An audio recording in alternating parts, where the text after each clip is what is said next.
Hello everyone, I hope you are all having a good day. My name is Jane Grace Giselle, and since my groupmate has already covered lesson 2, which is about supporting families in natural environments, now I'll be discussing the next lesson with you, which is about enhancing infant and toddler development and participation. So let's begin right away. Now, when we say infants and toddlers, gani, they belong to which age range? Yes, when we say infants from birth to about 1 year old.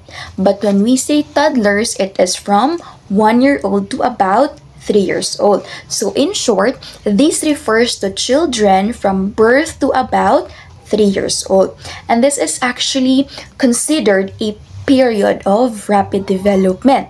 So as a whole, when we say enhancing infant and toddler development and participation, so this actually pertains to how we improve all aspects of a child's growth. Apil na ana ang ilaha nga physical, cognitive, socio-emotional, and other aspects. And it also strengthened the importance of children being active participants in their own learning and experiences. So, how are we going to do that as teachers? So of course, we can do that by creating an environment nga maka-encourage sa bata to develop their full potential and actively participate in their world. So as what I have written here in my PowerPoint presentation, this report examines the crucial first 3 years of a child's life, highlighting key areas of enhancing development and participation. It aims to guide programs in shaping their practices and policies to improve outcomes for young children. This presentation draws upon research and theory to understand how to foster early development and participation, exploring 5 developmental domains during this crucial period. So first, we will be discussing 5 general principles that guide the understanding of infants and toddlers' development and participation. So when we say general principles, gane, it's like thinking about the bigger picture that guide our understanding. And of course, in this context, our understanding of how infants and toddlers develop and participate, especially in when it talks about school readiness. So first, we have under active participants. Children actively shape their development through exploration, interaction, and problem solving. This principle underscores the importance of providing opportunities for children to engage in their learning and development. So even though babies and toddlers seem small and need help, they are actually very active in learning and growing. So wala lang ta na conscious about that, nga na curious day sila and they love to explore, like they try out new sounds. So if makabantay mo, bisag unsay gusto nilang i-hold, and they always want to move around. So those are the ways wherein they can explore mainly through their senses. And if you can remember Piaget's cognitive development, that's the sensory motor stage, diba? So by simply playing with toys, it helps them to understand how things work and how to solve problems. So even when they babble or use gestures, they're actually learning to talk. And all of these things are important for their brains, their social skills, and their bodies to grow strong. And of course, as MKOs, we can actually help them learn also by giving them interesting things to play with and by talking to them or responding to what they do. Kayang infants, no, they would say mama or dada, no, even if they don't fully understand the meaning of those words. Or ang bata, he might learn the word ball by hearing lang their parent repeat it while playing with a ball. Mao nang, as adults, we need to be there to guide them kay we are actually contributors sa ilang development. Okay? So next here, we have relationships and experiences. Okay? So, positive relationships and meaningful experiences from the foundation of early development. Children learn through interactions with caregivers, peers, and the environment, shaping their emotional, social, and cognitive growth. So babies and toddlers learn best by being with people they love. Diba? Which is true to all naman, no? Especially when they feel safe and loved, they can explore and learn. So they learn how to talk, to act by just watching others and playing with them. So hearing people talk helps them learn to talk too. So all of these things together help them grow smart, friendly, and understand the world around them. Na, if you notice na if ang bata strong iyang bond sa gabantay niya or iyang parents, so mas confident sila nga mong interact sa ubang bata. Okay? So next principle is multiple systems. Development takes place within multiple systems, including family, programs, and culture. Early care and education programs play a crucial role in supporting children's development and learning. The broader culture, including societal values, customs, and beliefs, shapes children's development. So babies learn and grow in many different places, not just at home. So their families are their first teachers, providing them with love, care, and the first lessons in language and behavior. So aside sa balay, we also have early education programs that could offer them opportunities to play, to learn, and to interact with other children. So not just that, we also have the broader culture nga naka-influence sa ilang development. So, if you can still remember Bronfenbrenner's bioecological systems theory, diba? Familiar? So, children's development is shaped by an interconnected network of systems. So, experiences in families or ang immediate environment sa bata or who the child regularly interact with, like parents, friends, neighbors, teachers, classmates, giunsa nila pag-influence ang development sa bata, which we actually call the microsystems. Now, the interactions between the microsystems, like the interactions between the family members and the community, or ang mas evident, diba? Ang interaction between the parent and the teacher, which we actually call, guess? Mesosystem. So that's mesosystems.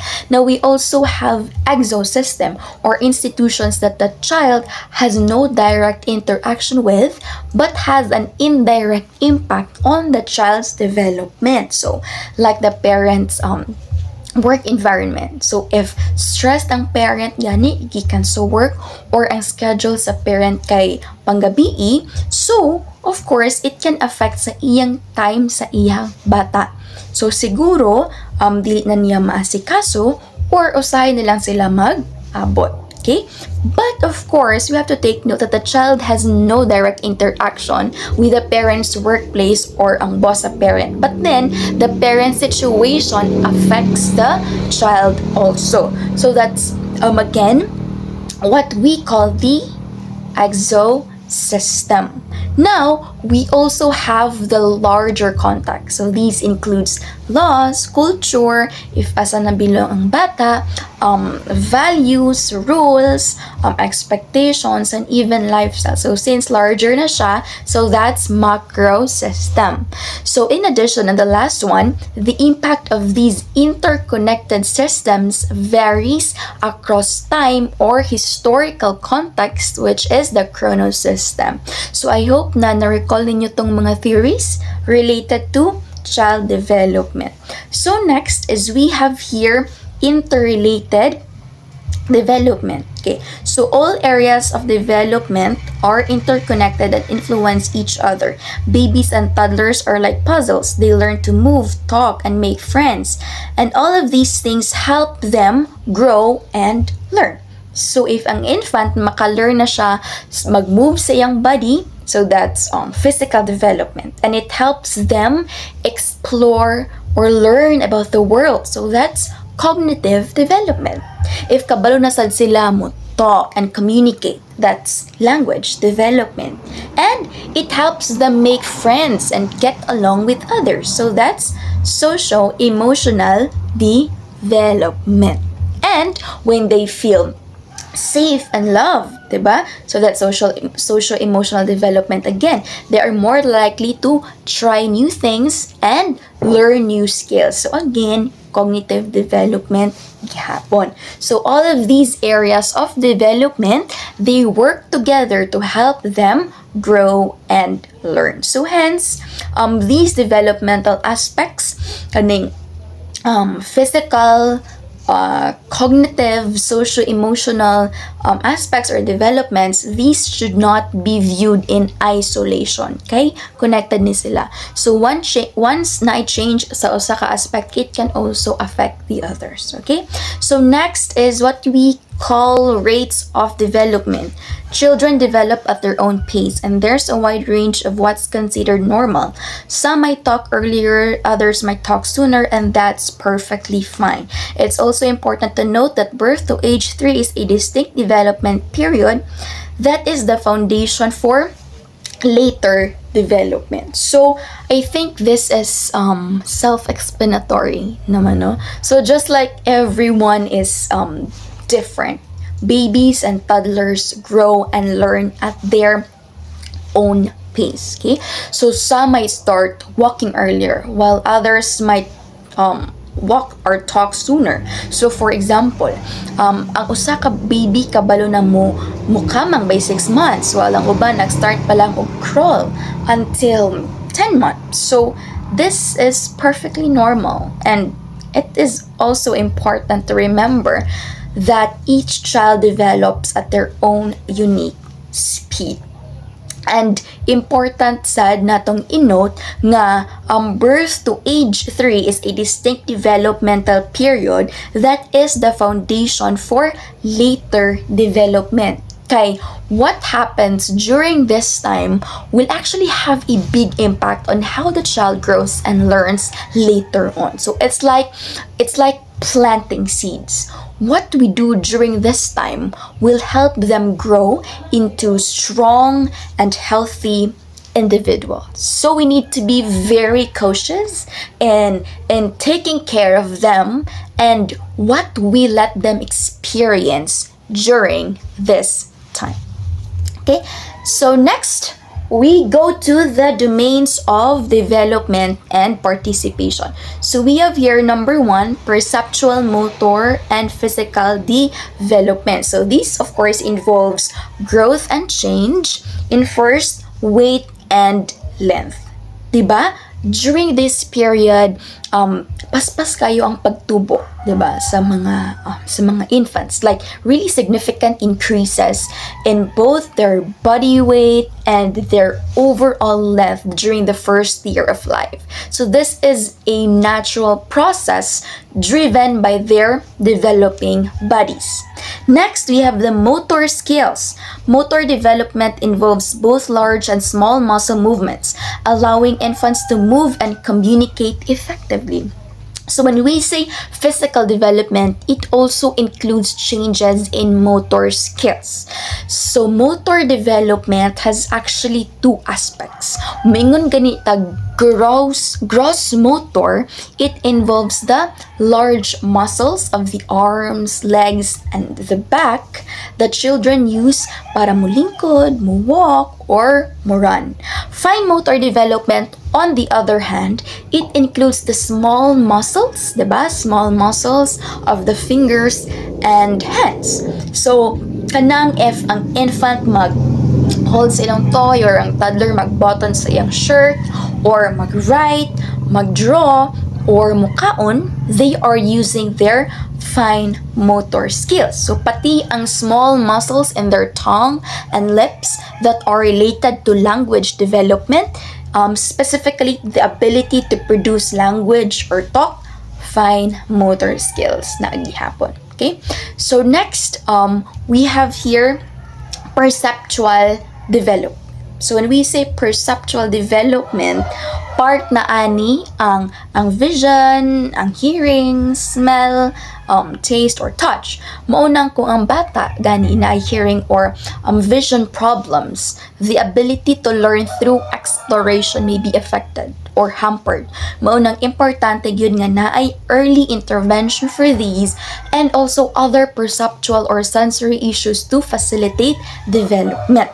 So next and the last one under this one is brain development.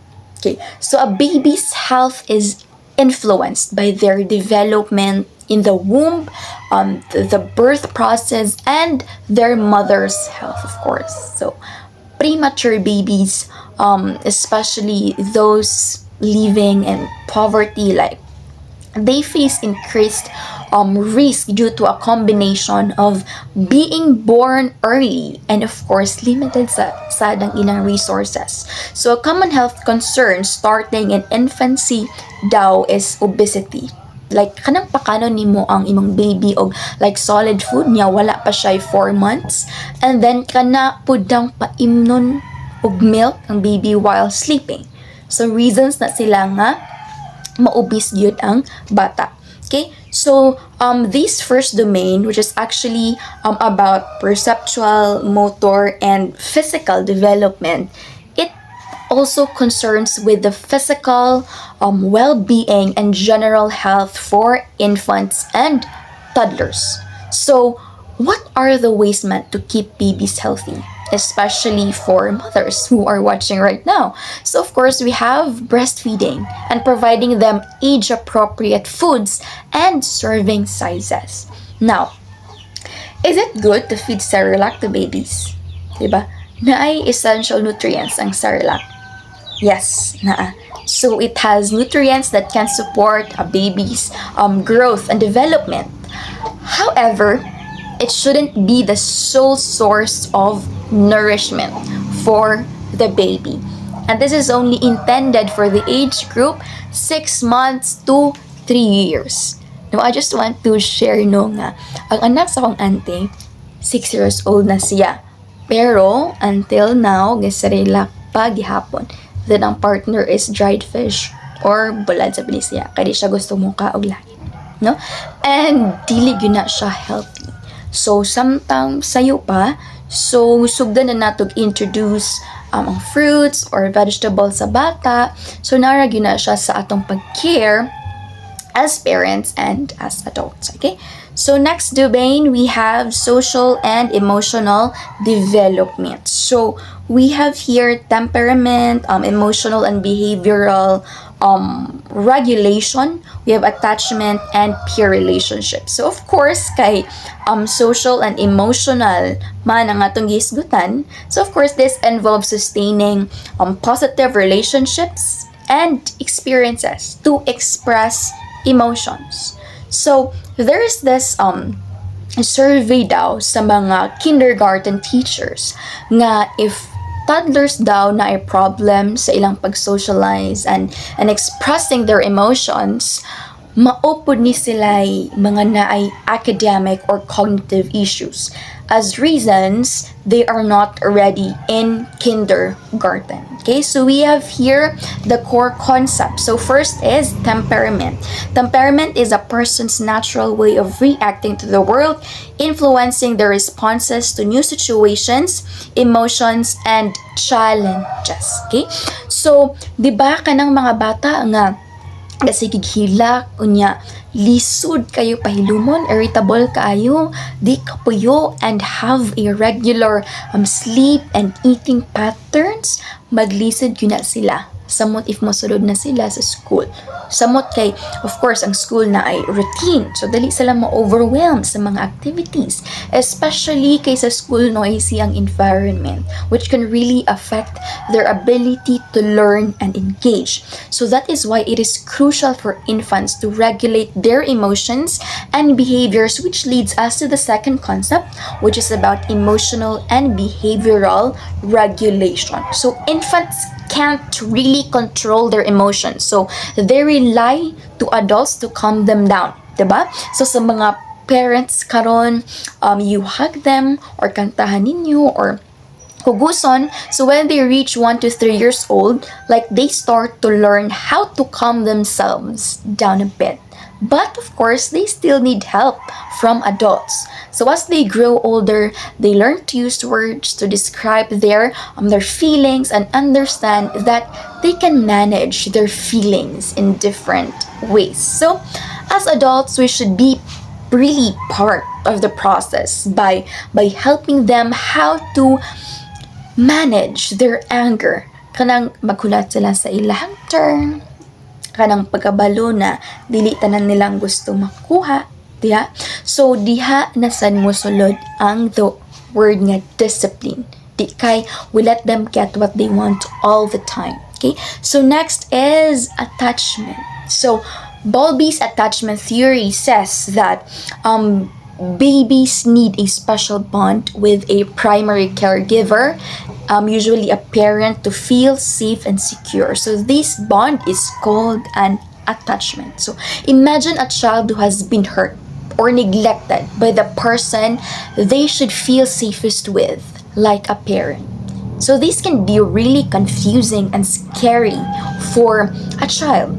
So this is what the theory called disorganized attachment. Now, because of the trauma of being hurt by someone who should have been a source of safety, it can make it hard for a child to trust and connect with others.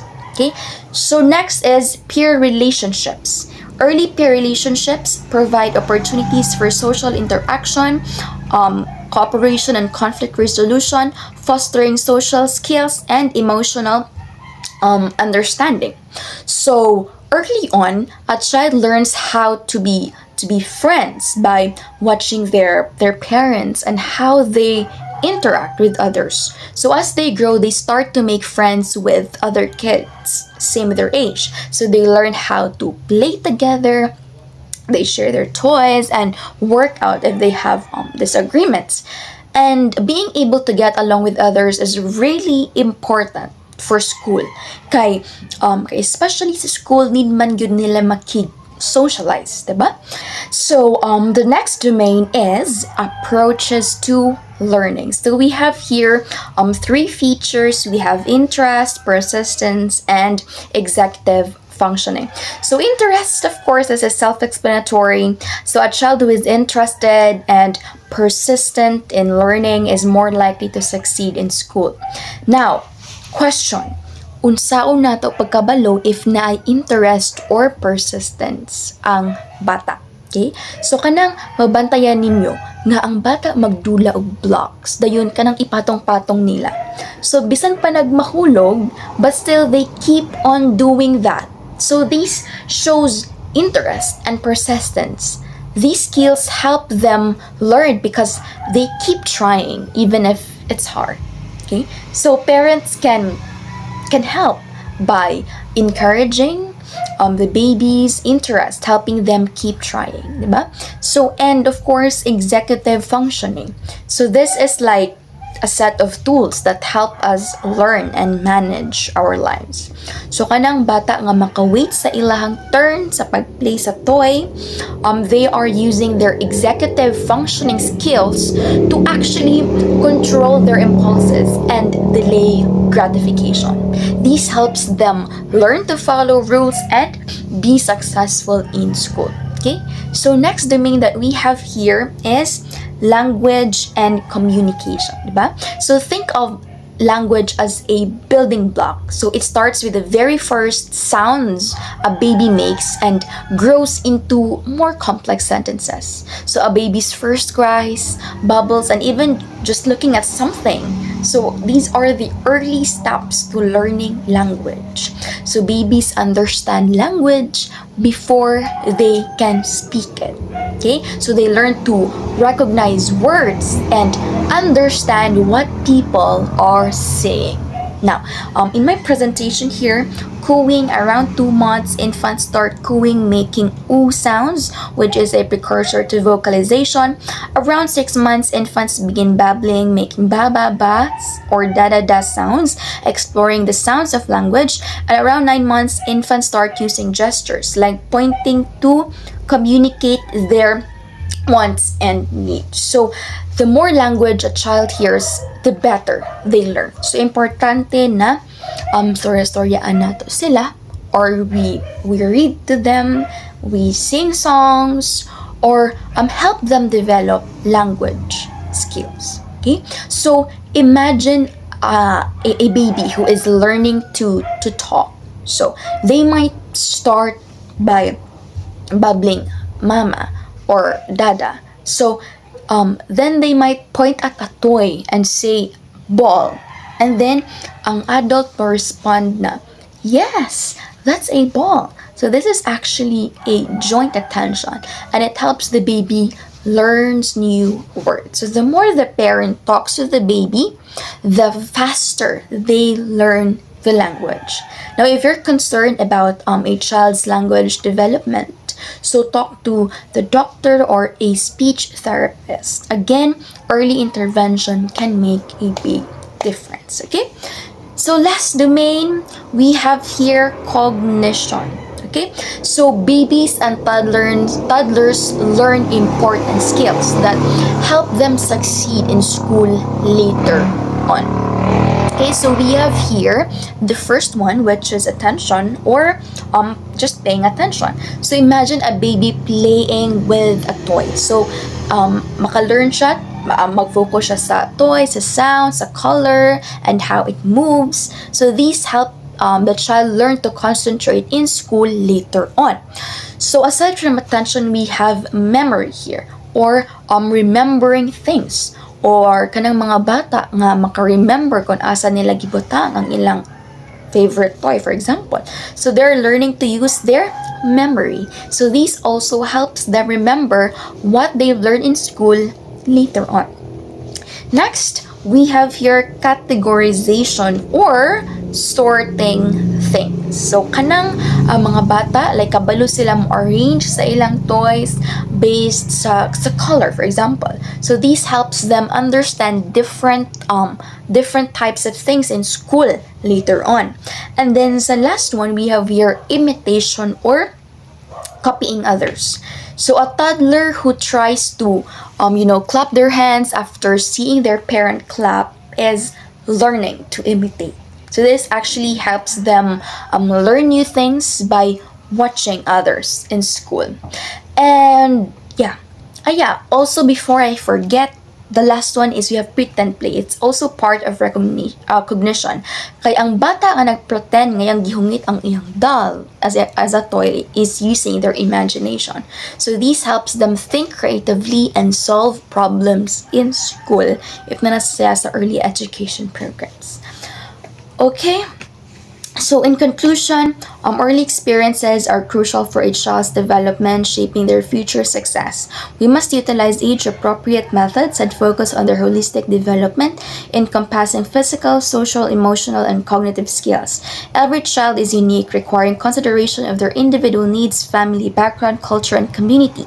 To ensure effective support, programs should be grounded in research on early childhood development, and educators and caregivers need specialized training. So of course, no? So early experiences are really important for a child's future success.